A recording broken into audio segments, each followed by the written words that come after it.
Hi everyone, welcome in another Photoshop tutorial, and today I'm going to present you something highly desirable by most of my viewers, and I'm going to show you how to process, how to edit, create really amazing deep colors with matte effect on natural light image, natural light outdoor image, so something absolutely desirable. I know this because if I post this sort of videos, they get a little bit more improvement from my viewers. So let's jump to the image, and I'm going to explain a little bit more about the image, about the author of the image, and what are we going to do. So this is the image we are going to work on. The model is Olga, and I will try to put all of the credits in the description for the model, as well for photographer, who is Ariel Grabowski. So thank you to him for the image. And this is the final result of the image, and this is the image we're actually starting from. So I'm going to show you how from this quick retouching, just very soft skin retouching, how to get till this point. So as you can see, very dark, sort of green wet effect, nice, still strongly saturated. And this matte, as you can see, this is effect that I often like to use, and I think my viewers also like this. And we're going to start from the very beginning. So let me close everything now, and you will see full process after. So I'm not going to save this, and I'm just going to open the image I want to work on. And we are going to start from the raw conversion, which I already did before, so I'm going to reset that and do this from the very beginning. Reset camera raw defaults. So for those of you who already follow me, and you probably know what I'm going to do in camera raw, and there is always the same rule for me. In camera raw, the point is make the image comfortable for you to retouch. You might actually think of which direction you're going to. And it's important to maybe take down a little bit of highlights at this stage, because later when you increase the contrast, you might actually blow up the highlights and it will not look really nice. So just for security, drag down the highlights. If you plan to increase the contrast, bring up a little bit of shadows, maybe blacks, it's not going to make such a big difference on the image. So very soft correction. I don't think of doing anything more. This image was rather bright, and in other cases, if I would do a little bit different effect, maybe I would actually take down a little bit of exposure, but the effect actually will be going down with exposure, so there is no need for that. Other thing, which is quite good to do, because Adobe products, Adobe softwares used to change the saturations, like the image when you open in Camera Raw or Lightroom, they don't really look that well. So I like to go to calibration panel, and what I'm doing, I'm increasing the saturation on each channel just a little bit. So the image just looks better. You can already say that. And also, I think it's a little bit yellow, so I'm actually going to change the hue on the red, and we'll have more orangey tones on the skin. So this is the process in camera, very simple, and prepare as well for work in Photoshop. After that, I'm going to press Shift to open the image in Photoshop. Why I'm pressing Shift? Because I want to open image as an object and not as an image. And let me explain you why I'm actually opening this as an object. You see, we open the image and we think, well, maybe not everything is alright. You might think maybe this blue is a little dark. And if you would think so, and you would have image here, you would actually have to go again to camera raw, apply another effect, and that would be very distractive. But now, as you work with the smart object, you have just to double click on the layer, on your smart object, go to hue, saturation, luminance, increase some of the luminance for the blue color, and on any other color you want to work with. I wasn't happy with the blue, I do it, then I press OK, and the work is done non-distractively. So simple. Now, another step, we are ready to clean up the image. So how to clean up the image?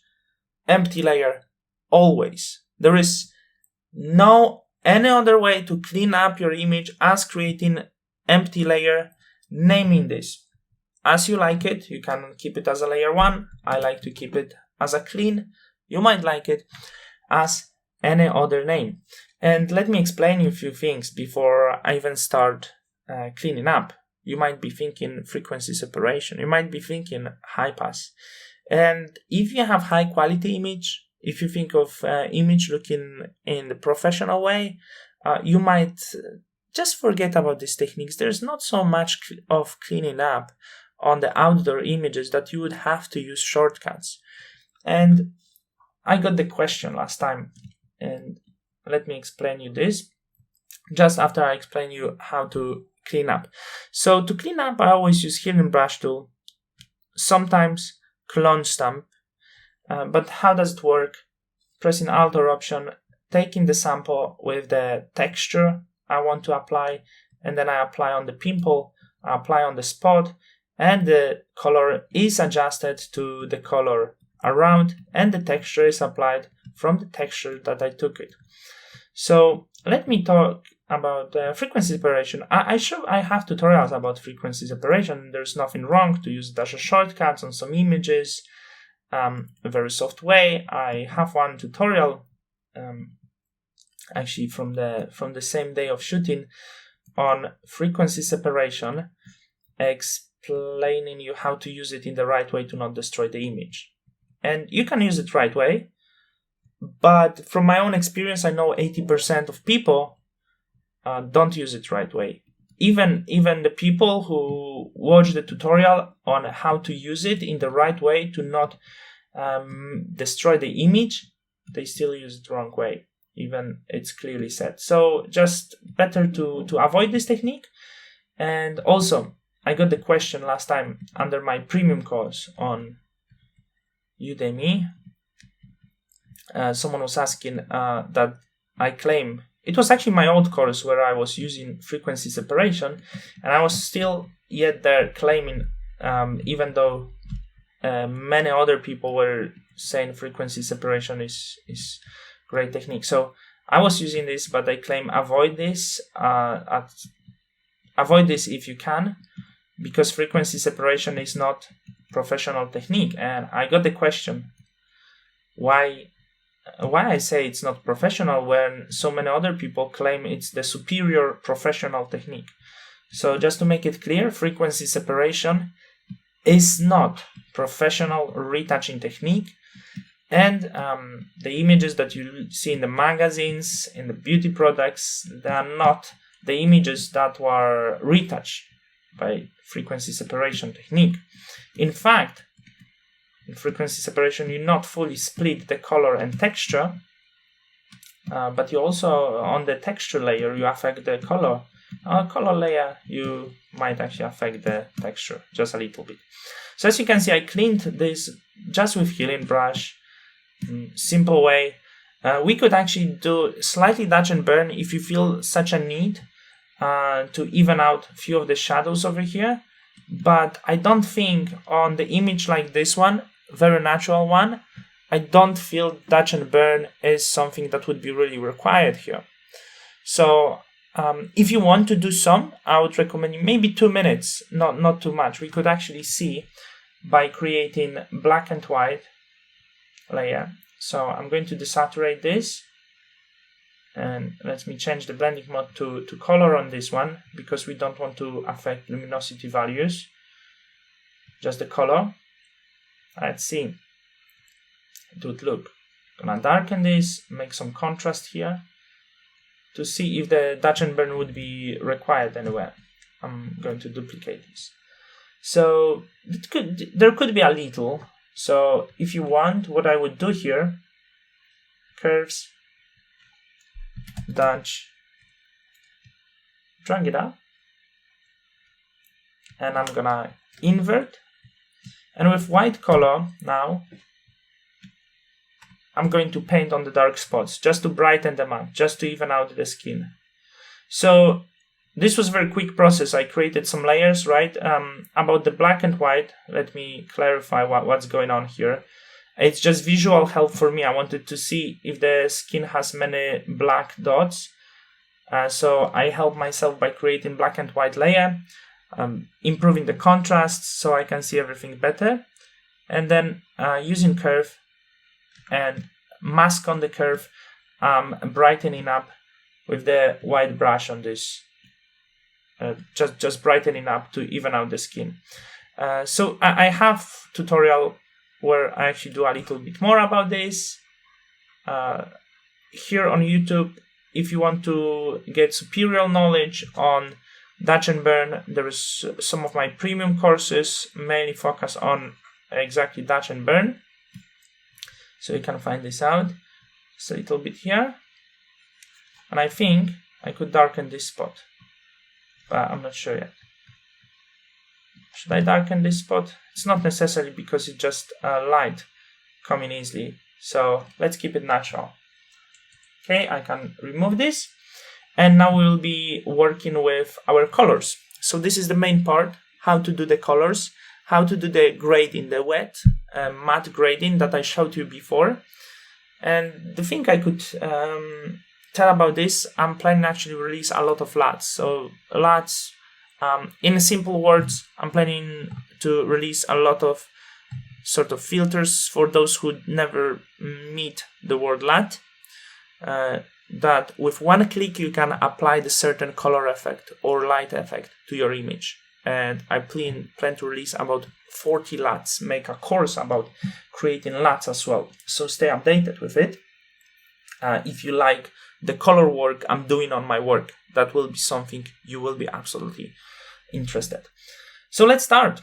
And how to actually create this wet effect at first. I like to use the color base for the image. So we could use the gradient for this, or we could use just a color. Let's see what match better. I'm gonna try with gradient map as well. Name it color base. And I'm gonna choose some sort of greeny, maybe blue colors as well. Deep green first. Maybe more even yellowish for the shadows, something like that. Maybe darker, deeper, and then the highlights. We could go opposite, but it's not really that complementary here. So I'm going to see this soft blue color, and then I'm going to go with soft light. So it's super dark indeed, but what if we go to 10% of this, maybe a little bit more, maybe 15? Not 5, of course, I meant 15. It darkened this, not too much, not as much as I expected, as you can see. With the color it could be more. I want to try with soft light if I go with deep green. Let's see. And then you can decide what's better. So this gives you more of a green dull effect than this one. So would you like to go with something more natural or something more drastic? If you want to go with something more natural, go with the gradient that was presented here. Of course, the color base doesn't have to be cold. It can be warm, depending on the climate you want to create. I'm gonna with this one, with wet. So color base.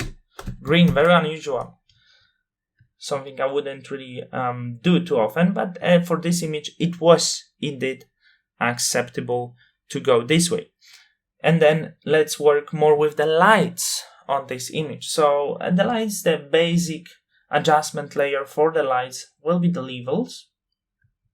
And I will name it as a punch. We're going to add some matte, darken this image just a little bit maybe. So let's increase the shadows here, increase the midtones here. It's very dark. Don't worry, because also I don't want the darkest part to be that dark. So I'm going to cut out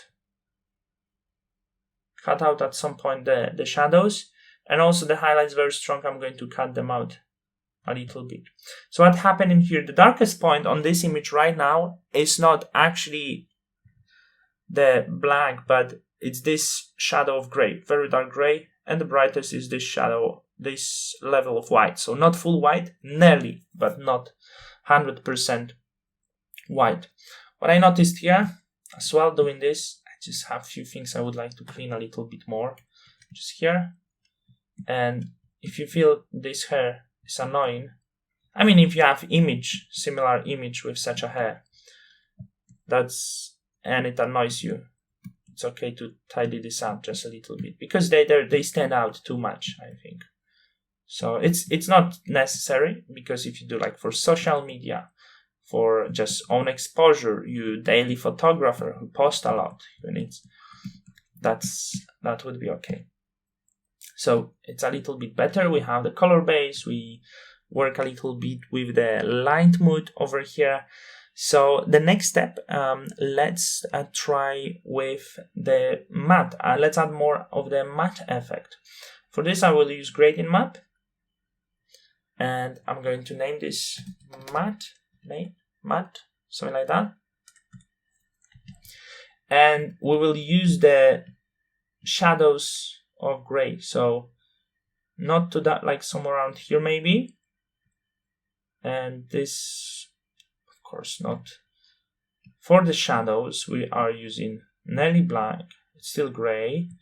And for the highlights, we'll use also gray, but a bright one. Okay. And then luminosity. And the effect will be a little strong. It's very strong. So let's go down with it. Maybe 40. I would hunt somewhere around 40. That's pretty solid one. Maybe softer, maybe 30. More natural effect. I think I will go with 30% over here. It's more natural. It's flatten this up, but not too much. And the last part, I would like to do just a little bit of grading. And for this image, I will use curves for the grading, because I also want to do just a little bit work with the light. Also, for the levels, we can see if luminosity actually work better. I want to see.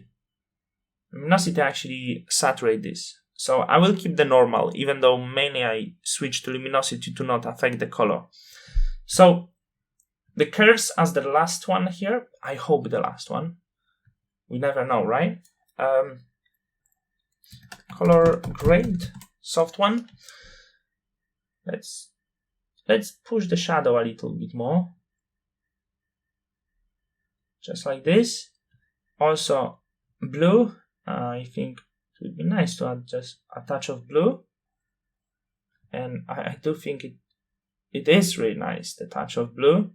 And I was planning to add a little bit of green, but I don't think I will go with green, but we'll see. So that's with the blue, and I think I will not add more green, because I like how it is now. And even though we create this wet greeny effect as a base, I don't think keeping it too strong is maybe the best. It looks good. We still get this base, but I think it's better having this soft touch of the blue. I really like it. So how about more? I want to see first how does it look at this level. So effects, and this is before and after, and I'm really happy with the color I have here. I don't think I want to go further, because I don't want to overdo it. If you add the level when you think that's good, and like do not experiment too much, like the fact that you add 5 layers with color doesn't make the image will look better, but more likely the colors will blend too much, and that will be too random. It will be too much chaos, and the image more likely will not look good. The one thing, the eyes got pretty dark. So what I'm going to do, I'm going to create the curve adjustment layer. I'm going to name this eyes, brighten this up, invert the layer mask, and with the white color of this, I'm going to brighten up iris here, just a little bit, on the bottom as it goes, and eyeball, small touch, soft touch, correct, and this looks how I like it. So colors effects are done. The basic results is achieved.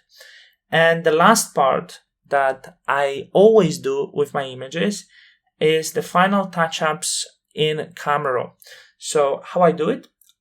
I create a stamp on the top of all layers. To create a stamp, you need to press Command, Option, Shift, and E. If you're working on MacBook, Control, Alt, Shift, and E if you're working on Windows. I'm going to name this Final.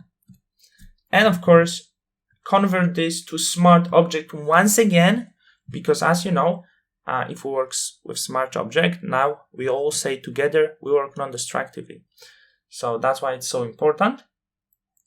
And I need to figure out what I want to do at this very end. In Camera Raw, I already know. So Camera Raw filter, and this is the part where I'm actually trying to just work a little bit more with contrast. So if the contrast is needed, going up with it.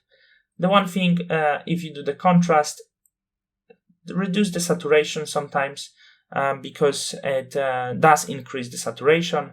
It's a little dark, so maybe a little bit increase of the exposure now. And let's get warmer. 3, I think will match it well. I think now the color blue should get more light here. Also, the orange, a little too saturated, so I'm going down with orange. And also the hue, I want to get more orangey, just a little bit. I don't like the skin when the skin is yellow. It doesn't look good. So I just think you should also pay attention to this. Make sure the skin not getting the yellow tones. And that would be it. I think let's hit OK. And I'm going to put this into the group. I'm going to name this Edit. And this is before and after. Before and after. More moody effect for sure. I think that the image before we had stronger effect. That is for sure. I probably applied more matte effect there. But with this example, I got more natural.